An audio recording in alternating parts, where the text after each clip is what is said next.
This is Michael Denten coming at you. I've been a Bay Area musician, mixer, engineer, recording studio owner for over 35 years now. Been out here for a long time doing it, and stuck with the Bay. I love the Bay and love what this area has to offer as far as creativity and the things that we've done for many years out here, and the artists we keep putting out, and the artist that keeps finding new ways to state feelings and music. So I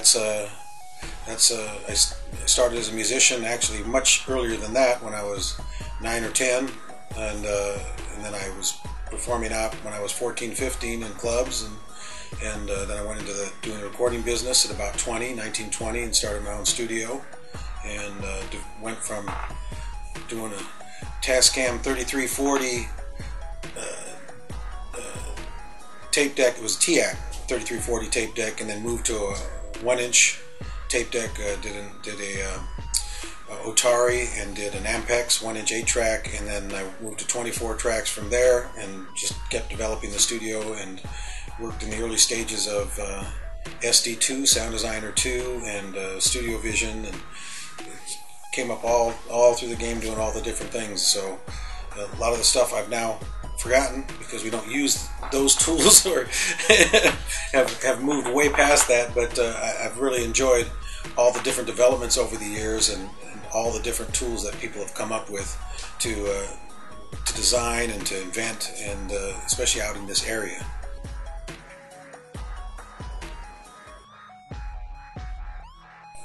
I've worked on a lot of projects over the years. I don't know if I can remember them all, but things from Bobby Brown, The Whispers, Club Nouveau, En Vogue,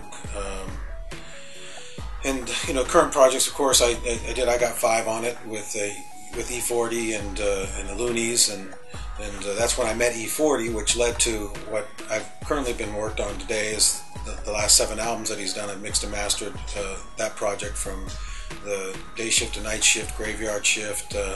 So his Revenue Retrieving series into the new series that he has now, which was a triple album that's released and function is currently, I think, at number 4 on the radio, and I think 40 is probably the number 1 rapper in the country at this particular point.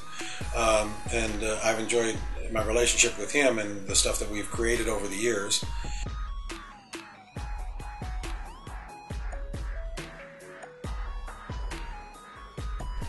I'm not one that I can pick out any one as a highlight. I think everything's a highlight. I think I do kind of live by you're only as good as the next record you're working on. You're not as good as your past records. You're only as good as the next one, and so you got to keep moving. And so I always look for the next highlight. I've made some great relationships over the years. Shock G, Digital Underground. Worked on Tupac when he was alive, and then I worked on his album after he was alive. I never did any albums with him, except with Shock G. So those are all people that you've run into that left an impression, left you with something. And of course, E40's is a great friend and going to be a lifelong friend. And those are I like those kind of relationships that you build in music, because it's more than just the music; it's the art you leave behind.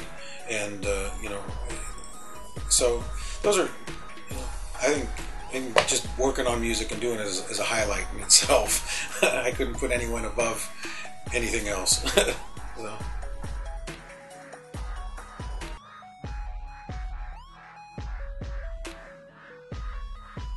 One was when I was in my teens, is that to say, if there's something that you need to get, that you want to buy, and you buy the best first.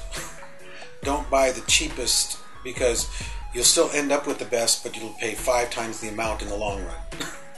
So if you can't afford the $1,500 or the $2,000 mic right now, then stack your chips until you can, because you'll buy a $300 one, and then you'll lose the money on that, and then you buy an $800 one, then you buy a $1,200 one, and now when you start adding that up, you've now spent $3,500, and you still got to pay the $2,000 for the $2,500 for the good mic. So save up if you're serious about what you're doing. Do your research and buy the best, and that's something that you can keep for years and years and years. I mean, I have a large mic collection that I've saved over the years because I bought the right ones first.